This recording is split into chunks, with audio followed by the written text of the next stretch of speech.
Hi friends, welcome to our channel. Friends, ఎవరైతే non veg తింటారో వారు తప్పకుండా చికెన్ తింటారు.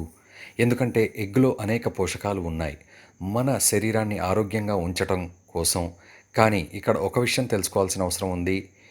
ఎగ్గుని తినాలి, ఎంత మాత్రాన తినాలి, ఎందుకంటే ఎగ్స్ని ఎక్కువగా తినడం వల్ల హార్ట్ అటాక్ వంటి సమస్యలు కూడా వచ్చే అవకాశాలు ఉన్నాయి. ఫ్రెండ్స్, ఈ వీడియో మీకు ఎంతో యూజ్ అవుతుంది, ఎందుకంటే మీరు గుడ్డుకు సంబంధించి పూర్తి అవగాహన చేసుకుంటారు ఈ వీడియోతో.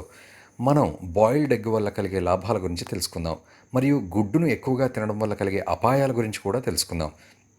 ఫ్రెండ్స్, కొంతమంది ఎగ్గును ఉడకబెట్టి తింటారు, మరికొంతమంది పచ్చివి కూడా తింటారు. కొంతమంది ఫ్రై చేసుకొని తింటారు, మరికొంతమంది కర్రీ చేసుకొని తినేస్తారు. ఫ్రెండ్స్, అన్నింటికన్నా ఎగ్గుని ఉడకబెట్టి తినడం వల్ల అనేక లాభాలు కలుగుతాయి.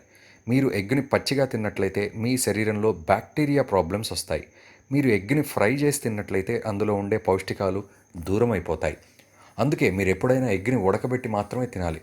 మీరు ఉడకబెట్టిన ఎగ్గుని తిన్నట్లయితే మీ శరీరంలో కొలెస్ట్రాల్ శాతం పెరుగుతుంది. అందుకే మీరు ఎప్పుడు ఉడకబెట్టిన ఎగ్గుని తిన్నా అందులో ఉండే ఎల్లోని తీసేసి వైట్ని మాత్రమే తినాలి. మీరు ఎప్పుడైనా బ్రేక్ఫాస్ట్కి 3 నుండి 4 ఎగ్స్ మాత్రమే తీసుకోవచ్చు. మీరు తినాల్సిన దానికంటే ఎక్కువ ఎగ్స్ తిన్నట్లయితే heart problem, kidney stones problems కూడా వస్తాయి. ఫ్రెండ్స్, ఇలా నేను చెప్పిన విధంగా మీరు ఎగ్గుని తినడం వల్ల మీ శరీరంలో ఎలాంటి ఉపయోగాలు జరుగుతాయో తెలుసుకుందాం. మీ జుట్టు రాలే సమస్య తగ్గిపోతుంది, కాల్షియం సంపూర్ణంగా ఉంటుంది, మీ దంతాలకు సంబంధించిన సమస్యలు పూర్తిగా తగ్గిపోతాయి. పెరిగే పిల్లలకు ఎగ్గు తినిపించడం వల్ల వారు త్వరగా ఎదుగుతారు, మరియు బ్రెయిన్ ఎంతో షార్ప్గా పనిచేస్తుంది.